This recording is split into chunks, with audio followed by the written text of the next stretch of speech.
그 말, 진짜 내가 한 거 맞아?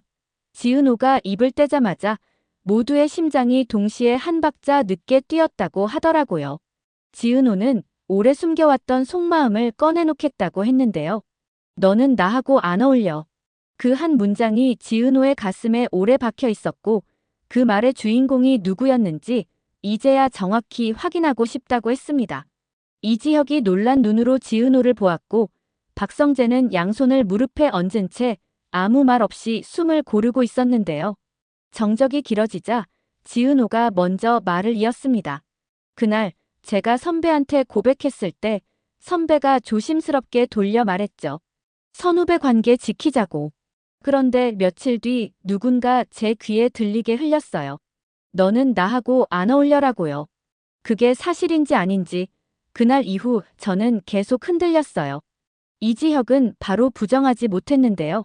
나는 그런 말 직접 하진 않았어라고 했지만 목소리가 아주 작았습니다. 이지혁은 늘 판단이 빠르고 정직한 사람이었고 그래서 더 선을 지키려고 애쓰는 쪽이었는데요. 애써 분명하게 말한 적도 있었지만 누군가 대신 잔인하게 갈무리해버린 말들이 많았다는 걸 그때 인정하는 눈빛이었어요. 이지혁은 고개를 들고 천천히 말했는데요. 내가 그때 내 감정을 지키는 걸 선택했지. 그런데 그 선택이 너를 다치게 했다는 걸 이제야 또렷하게 봐. 지은호는 고개를 끄덕이면서도 숨을 길게 내쉬었는데요. 선배 탓만 하려고 부른 자리가 아니에요. 저는 오늘 제 감정을 끝까지 책임지고 싶어서요. 그래서 속마음을 전부 털어놓을 거예요. 그리고 여기서 끝내지 않겠다고도요. 그 말이 끝나자 박성재가 아주 짧게 숨을 들이켰습니다. 박성재는 지은호를 오래 좋아했지만 늘 조심스럽게 거리를 지켜온 사람이었는데요. 오늘은 그 조심을 접어두겠다는 듯한 표정이었어요. 박성재가 먼저 사실을 정리하겠다고 했는데요. 지금 우리 사이를 흔드는 말, 그리고 봉투, 그리고 불일치 스탬프. 다 같은 방향에서 왔습니다. 모두의 시선이 박성재에게 모였고 박성재는 준비해온 자료를 조심스럽게 펼치듯 말로 설명했어요. 첫째, 지은호를 흔드는 비공개 전화. 그건 단순한 장난이 아니었습니다. 타이밍이 이상하게 정확했죠. 둘째, 확인 도장을 찍은 서류. 거기 있는 인감 스캔의 해상도와 여백이 들쭉날쭉이었어요. 제가 보기엔 누군가 서류를 가짜처럼 보이게 만들었거나 진짜일 수도 있어 보이게 만들었거나 둘 중 하나였죠. 어느 쪽이든 목적은 하나였습니다. 불안을 키워서 관계를 무너뜨리는 것. 지은호가 미세하게 떨리는 손을 모으고 있었는데요. 누가요? 라는 질문이 자연스럽게 나왔습니다. 이지혁도 박성재도 동시에 숨을 고르더라고요. 박성재가 말을 이었습니다. 고성의 여사 쪽에서 아주 오래전부터 이미지 관리라는 이름으로 사람의 약한 고리를 건드려온 적들이 있었습니다. 이번에도 그 흔적이 보였어요. 다만 고성의 여사가 직접 움직였다고 단정하진 않겠습니다. 고성의 여사 주변에서 호의를 파는 사람들이 덜어 있거든요. 문제는 그들이 늘 정확한 순간을 노린다는 점이에요. 박성재는 말을 이어가기 전 잠시 숨을 고르더라고요. 아버지는 겉으로는 여유 있어 보이지만 안에서는 늘 계산 중이세요. 이길 수 있는 판만 남기고 나머진 다 접죠. 그래서 이번 일도 조용히 넘기지 않으실 거예요. 그 말에 이지혁이 고개를 들었습니다. 박 회장님이라면 이 상황을 그냥 두지 않겠지. 박성재는 미묘하게 웃었어요. 집안의 일도 시장의 일처럼 다루시거든요. 한쪽이 흔들리면 다른 쪽이 곧바로 반응하죠. 그래서 지금 아버지는 누가 우리 안에서 불안을 흘리고 다니는지 찾고 계세요. 그 틈을 이용한 사람이 있거든요. 가족 사이의 균열이 가장 큰 약점이니까요. 잠시 침묵이 흘렀습니다. 그리고 분위기가 조금 가라앉자 자연스럽게 화제가 다른 쪽으로 옮겨졌어요. 지혁 선배 부모님은 뭐라고 하셔? 지은호가 조심스럽게 물었죠. 이지혁은 잠시 생각에 잠겼다가 대답했습니다. 아버지는 늘 그렇듯 솔직하게 가야 한다고 하셨어. 문제를 덮으면 더 커진다고. 엄마는 그냥 묵묵히 기다리고 계시고. 지혁이가 직접 말할 때까지 기다리자고 하셨대. 그 대답에는 약간의 씁쓸함이 섞여 있었어요. 부모의 기다림이 언제나 사랑이지만 때론 그 기다림이 가장 무거운 짐이 될 때도 있으니까요. 지은호는 조용히 웃었지만 그 웃음엔 묘한 떨림이 있었어요. 기다림도 용기잖아요. 그걸 아는 사람이 많진 않죠. 그때 조용하던 휴대폰이 진동을 울렸습니다. 화면에는 엄마 두 글자만 떠 있었어요. 지은호가 잠시 머뭇거리더니 통화를 받았죠. 은호야, 봉투 이야기 내일 아침 같이 보자. 짧고 담담한 목소리였는데 이상하게 그 말이 귓속을 오래 맴돌았습니다. 통화가 끝난 뒤에도 지은호는 한동안 화면을 내려놓지 못했어요. 그 뒤로 도착한 문자 하나가 더 있었거든요. 내가 누구여도 나는 내 편이다. 그 문장을 읽는 순간 지은호의 어깨가 살짝 흔들렸습니다. 마음속 어딘가에 묵혀있던 긴장이 조금 풀린 듯 했죠. 잠시 정적이 흐른 뒤 박성재가 말을 바꿨습니다. 그나저나 영나 쪽 이야기는 들어봤어. 그 이름이 나오자 방 안의 공기가 다시 바뀌었어요. 이지혁이 고개를 돌렸습니다. 그 일 아직도 해결이 안 됐어. 응. 영나가 요즘 누가 계속 자신을 따라다니는 느낌을 받는데. 처음엔 착각인 줄 알았는데 갤러리에서도 학원 근처에서도 똑같은 발소리가 들렸다고. 그 말을 들은 이지환이 고개를 끄덕였죠. 나도 그걸 느꼈어요. 일정한 간격으로 겹치는 발소리였어요. 그리고 그날 낮에 이상한 일이 있었어요. 영나 어머니가 귀찮은 보고서 얘기를 했는데 영나가 그 파일에 접근하려는 순간 계정이 막혔어요. 그 이후부터는 확실히 누가 그림자처럼 붙어 있었어요. 지은호가 고개를 들었습니다. 보고서라니 무슨 내용이에요? 박성재가 조용히 대답했어요. 아직 정확하진 않지만 우리 쪽 내부 계약 자료랑 관련이 있을지도 몰라요. 어쩌면 이번 일과 같은 줄에 있는지도 모르죠. 순간 이지혁의 눈빛이 예리하게 변했습니다. 즉, 누군가가 의도적으로 우리를 흔드는 거군. 박성재는 고개를 끄덕였어요. 맞아. 그 사람은 타이밍을 정확히 아는 사람입니다. 누가 흔들리면 누가 그걸 수습하고 누가 결국 말을 아끼는지도 다 알고 있어. 그 말에 지은호가 작게 웃었지만 그 웃음은 힘이 없었어요. 결국 사람을 무너뜨리는 제일 쉬운 방법은 스스로 의심하게 만드는 거네요. 이지환이 짧게 덧붙였어요. 맞아요. 직접 공격은 오래 안 가요. 하지만 의심은 천천히 번져요. 그래서 무섭죠. 잠시 아무도 말하지 않았습니다. 공기 속엔 이상하게 조용한 전류가 흐르는 듯 했어요. 그러다 박성재가 한숨을 내쉬며 말했죠. 우리가 서로를 믿지 못하게 만들려는 거예요. 그게 목적이에요. 너는 나하고 안 어울려. 그 말도 같은 맥락이에요. 사람 사이에 균열을 만드는 문장. 단 한 줄이면 충분하죠. 지은호의 눈빛이 순간 흔들렸습니다.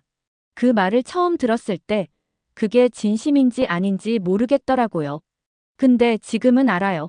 진심보다 무서운 건 오해예요. 오해는 감정의 틈으로 파고들어 사람을 바꿔버리거든요. 이지혁이 그 말을 듣고 조용히 고개를 숙였어요.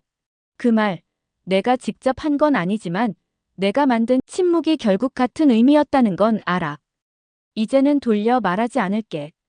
박성재가 미소를 지었지만 그 미소엔 복잡한 감정이 얽혀 있었어요. 좋아. 우리 셋 다 각자 죄책감 하나씩은 있으니까. 근데 이제 그걸 이용당하진 말자. 누가 우리 감정의 균열을 재료로 쓰는지 그 사람부터 찾아야 해. 대화는 그렇게 끝났지만 묘하게 잔향이 남았습니다.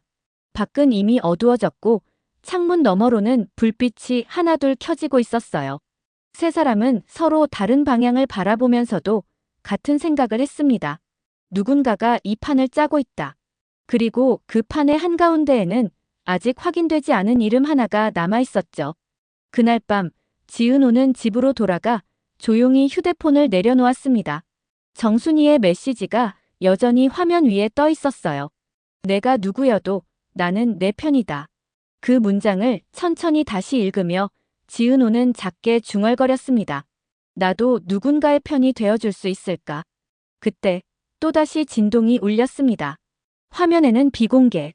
이번엔 지은호가 잠시 망설이다가 전화를 받지 않았습니다. 대신 메모장에 한 줄을 적었어요. 의심을 멈추는 순간 진짜가 보인다. 그리고 다음 날 아침 박성재에게 메시지를 보냈죠. 성재 씨, 보고서 원본 우리가 직접 찾아봅시다. 그 한 줄이 다시 판을 흔들기 시작했어요. 누가 안 어울린다고 했는지보다 이제는 누가 흔들림을 조종했는지가 더 중요해진 순간이었습니다. 그 보고서가 무엇인지 지은호가 가장 먼저 궁금해했는데요. 박성재는 신중하게 입을 열었습니다. 건설 계열의 협력사 리스트와 최근 인테리어 계약 변동 내역이었습니다. 지은호가 카페 매니저이자 인테리어 디자이너로 일하면서 만났던 몇몇 공급 라인과도 어렴풋이 연결되는 자료였어요. 누가 봐도 우연이라고 말할 수 있지만 타이밍을 보면 우연이라는 말이 쉽지 않았습니다. 이지혁은 여기서 더는 뒤로 물러서지 않겠다고 했는데요. 내가 멈춘 자리에서 너를 방치한 게 아니라는 걸 지금부터 증명할게. 이지혁은 박성재를 향해 정확하게 물었습니다. 성재야, 내가 말한 그 리스트. 우리 회사 쪽과 겹치는 지점이 있니? 박성재는 고개를 끄덕였는데요. 있어. 그리고 더 중요한 건 고성의 여사가 그 리스트의 어느 부분을 소음이라고 불렀다는 메모가 포착됐다는 점이야. 소음은 보통 정리 대상이었지. 말의 무게가 방 안 공기를 조금씩 낮추는 느낌이었는데요. 지은호가 그때 용기를 냈습니다. 저도 제자리에서 할 게 있어요. 제가 맡았던 프로젝트의 계약서, 제 쪽 기록을 전부 가져올게요. 누가 어디서 줄을 당겼는지 흔적은 남아있을 거예요. 이지혁이 단호히 받았습니다. 좋아. 하지만 내가 혼자 하지 않도록 할게. 내가 선배로서 그리고 너를 아끼는 사람으로서 여기서 물러서지 않겠다고 약속할게. 그 약속이 지은호에게 위로가 되기도 했지만 동시에 마음을 복잡하게 만들기도 했는데요. 선배, 오늘 저는 제 감정을 끝까지 말하겠다고 했죠. 저는 아직도 선배를 좋아해요. 그런데요, 제가 원하는 건 보호만은 아니에요. 저 스스로 서는 자리, 그 자리에서 선배가 저와 어깨를 나란히 하는 거, 그게 필요해요. 이지혁은 말없이 고개를 끄덕였고 그 끄덕임이 수많은 미안함과 결심을 동시에 품고 있는 듯 했어요. 박성재는 그 사이 또 다른 사실을 조용히 꺼냈습니다. 지금 말해야 할 것 같아. 너는 나하고 안 어울려라는 말, 그 문장. 그걸 내 귀에 들리게 한 사람이 누군지는 거의 특정했어. 모두가 숨을 멈췄는데요. 박성재는 이름을 바로 말하지 않았습니다. 섣불리 지목하면 역풍이세요. 다만 그 사람은 우리 셋 사이의 균형이 무너지는 걸 적극적으로 원했어요. 이유는 복합적이고 질투도 있고 이익도 있어요. 그리고 그 사람 곁에는 보고서를 귀찮아하는 사람들이 돌아다녔죠. 지은호가 조용히 물었습니다. 그 사람이 여자예요? 남자예요? 박성재는 아주 짧게 숨을 고르더니 여자라고 했는데요. 그 한마디가 모두의 머릿속에서 여러 얼굴을 번쩍이게 만들었습니다. 고성의, 박영나 회사의 누군가, 혹은 카페 주변의 누군가. 단정할 수 없게 여지를 남기자 긴장은 오히려 더 높아졌어요. 그때 이상철에게서 전화가 왔습니다. 이상철은 담백하게 말했는데요. 사돈 김장수 어르신이 오늘 좀 허리가 안 좋으시다더라. 그런데 말이다. 어르신이 너희 얘길 듣고 싶어 하신다. 김장수는 의외로 날카로운 통찰을 가진 사람이었고 조옥래와는 사돈으로서 친구처럼 지내는 분이었죠. 세대가 다른 어른들이 끼어드는 게 부담스러울 수도 있었지만 오히려 이 상황에선 바깥의 균형 감각이 필요했습니다. 저녁 무렵 조옥래와 김장수가 건넨 말은 의외로 간단했는데요. 조옥래는 의심은 오래 두면 병이 된다. 병은 초기에 칼을 대야 한다고 했고 김장수는 이긴다는 건 상대를 누르는 게 아니라 내 자리에서 오래 버티는 거다라고 했습니다. 말이 짧았는데 이상하게 마음들이 조금 가벼워졌어요. 어른들의 말에는 흥분을 식히는 온도가 있었거든요. 밤이 깊어지자 다시 비공개 전화가 울렸습니다.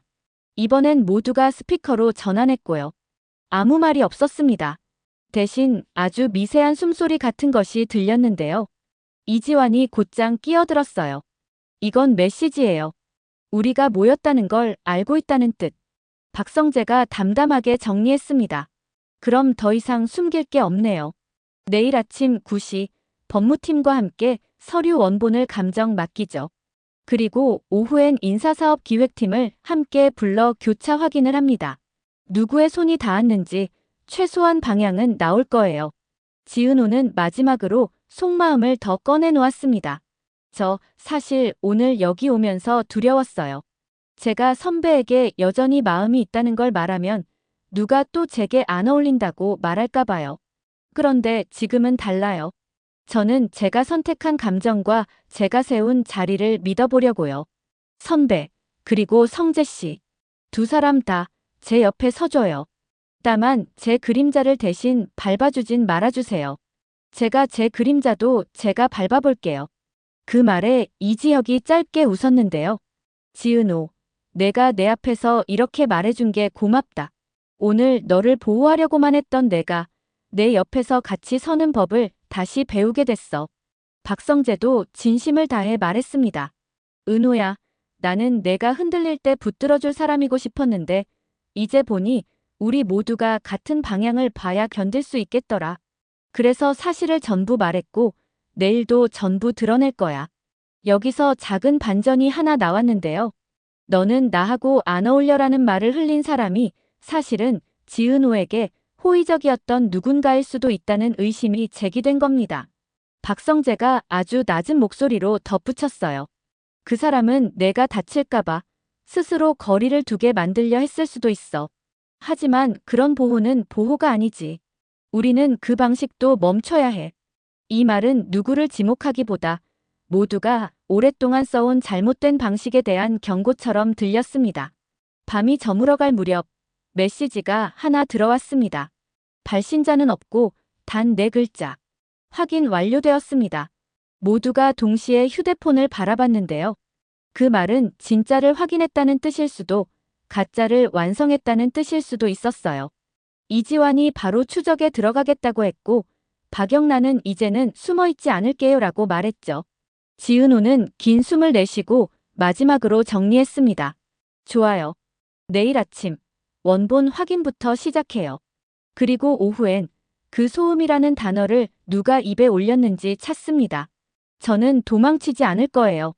다음 날을 앞둔 밤 각자의 마음이 조용히 흔들렸는데요. 이지혁은 지은호에게 미안함과 결심이 겹친 메시지를 남겼습니다. 그 말, 내가 한 적 없다고 했지만 내 침묵이 그 말과 다르지 않았다는 걸 알겠어. 내일, 내 옆. 지은호는 그 메시지를 보고 안 어울린다는 말이 얼마나 많은 변명과 오해의 함정 속에서 태어났는지 떠올렸고요.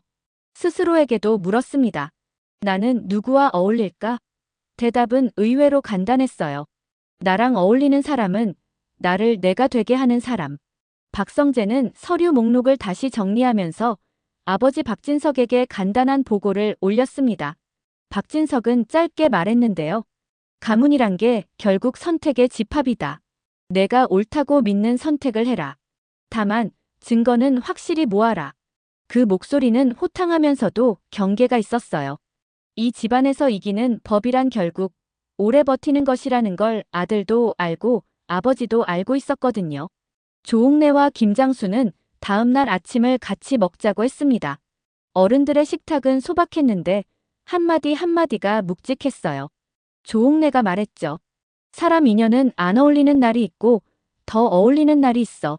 중요한 건 너 자신하고는 꼭 어울려야 한다는 거다.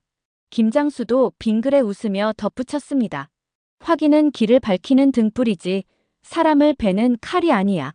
그 말들은 각자 마음속에 오래 남았는데요. 아침이 밝아오자 모두는 약속대로 움직였어요. 법무팀이 서류를 받았고 인사와 사업기획이 교차 검토를 시작했는데요. 뜻밖에도 첫 결과는 아주 애매했습니다. 원본을 가장한 정교한 편집의 흔적과 원본일 수도 있는 작은 요소가 동시에 나왔거든요. 이 애매함이 오히려 하나를 가리켰습니다. 내부에서 시스템을 잘 아는 누군가가 손을 대고 있다는 점. 그리고 그 누군가가 안 어울려라는 말의 씨앗을 오래전부터 뿌려왔다는 점이요. 지은호는 자리에서 조용히 손을 모았는데요. 괜찮아요. 애매하면 더 파면 돼요. 저는 오늘 제 마음을 감추지 않는 대신 제 판단도 감추지 않을 거예요. 이지혁은 같이 판다고 했고 박성재는 끝까지 간다고 했습니다. 셋은 서로를 바라보면서도 각자의 내면으로 한 발 더 들어가고 있었어요. 사랑도, 우정도, 의리도 결국은 책임의 다른 얼굴이라는 걸 아는 사람들이었거든요. 그날 저녁 또 한 통의 메시지가 도착했습니다. 정리할 시간. 짧고 건조했죠. 그러나 이번엔 아무도 당황하지 않았습니다. 지은호는 조용히 답장을 보냈어요. 정리는 우리 쪽에서 합니다. 그리고 새 마음은 같은 방향으로 섰습니다. 지은호는 더 이상 안 어울릴까봐 주저하지 않겠다고 했고 이지혁은 침묵으로 상처를 남기지 않겠다고 다짐했으면 박성재는 사실을 전부 밝히겠다는 원칙을 재확인했죠. 마지막으로 지은호가 하루를 마무리하며 작은 독백을 남겼는데요. 누가 내게 너는 나하고 안 어울려라고 했든 그 말은 이제 내 판단의 기준이 아니에요. 저는 제가 어울리는 자리를 제가 고릅니다. 그 자리에서 사랑을 하고 일을 하고 내 사람들을 지킬 거예요. 그리고 내일 또 확인할 거예요. 확인은 무섭지만 확인을 해야 길이 보이더라고요. 그 독백은 누군가에게 선언처럼 들렸고 누군가에게는 경고처럼 들렸는데요. 아직 모두의 이름을 부를 순간이 오지 않았고 아직 모든 문장이 마침표를 받지는 않았습니다. 다만 한 가지는 분명했어요. 이제 안 어울린다는 말은 더 이상 지은호의 마음을 움직이는 주문이 아니었다는 것. 그 주문이 풀리는 순간 새로운 질서가 조용히 자리를 잡기 시작했는데요. 내일의 확인은 그 질서가 진짜인지 가짜인지를 드러낼 테스트가 되겠죠. 그리고 그 테스트 옆에서 이지혁과 박성재, 그리고 지은호 세 사람의 선택이 다시 한번 서로를 향해 정직하게 뻗어가고 있었습니다.